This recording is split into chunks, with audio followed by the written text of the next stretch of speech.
Hamas के killer Gaza में चप्पे चप्पे पर फैल गए और अब हिजबुल्लाह को लेकर जो रिपोर्ट सामने आई है उसे नेतन्याहू को बेहद परेशान कर दिया। उत्तर कोरिया और हिजबुल्लाह के बीच पक्की दोस्ती देखकर नेतन्याहू के साथ बाइडेन को भी लग रहा है कि इस युद्ध में परमाणु बम की एंट्री हो सकती है।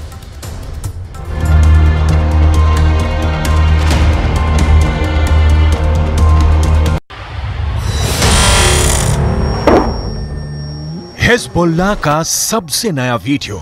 लेबनान इजराइल बॉर्डर पर एक पोस्ट के पास सफेद रंग का ट्रक जा रहा है, तभी होता है एंटी टैंक मिसाइल से हमला। इस हमले में ट्रक पूरी तरह जलने लगता है। उसमें क्या था ये कोई बताने को तैयार नहीं, लेकिन बाद में इजराइल की पोस्ट पर अचानक हरकत बढ़ जाती है। कुछ लोग भागते हुए नजर आते हैं। हिजबुल्लाह के इस पिन पॉइंट अटैक ने इजराइल में बहुत बेचैनी पैदा कर दी है। क्या हिजबुल्लाह उत्तरी इजराइल पर चढ़ाई करने वाला है? क्या हिजबुल्लाह सिर्फ इस बात का इंतजार कर रहा है कि गाजा में जैसे ही इजराइल की फौज फंसेगी वो उत्तरी बॉर्डर पर युद्ध शुरू कर देगा? हिजबुल्लाह के हमले का सही वक्त क्या हो सकता है, इसे लेकर नेतन्याहू से लेकर बाइडेन दोनों पसोपेश में हैं। हिजबुल्लाह ने लेबनान इजराइल बॉर्डर पर कई हमले करके साबित कर दिया है कि इजराइल की उत्तरी सीमा अब सुरक्षित नहीं बची है। अगर गाजा पर ग्राउंड ऑपरेशन शुरू होने के बाद हमास, हूथी और हिजबुल्लाह ने एक साथ इजराइल पर हमला किया तो इनको एक साथ रोकना इजराइल के लिए बहुत बड़ा चैलेंज बन जाएगा। और तब अमेरिका की मदद के बिना हालात ऐसे बन सकते हैं कि ये तीनों फोर्स इजराइल की सेना को रौंद कर आगे बढ़ जाए।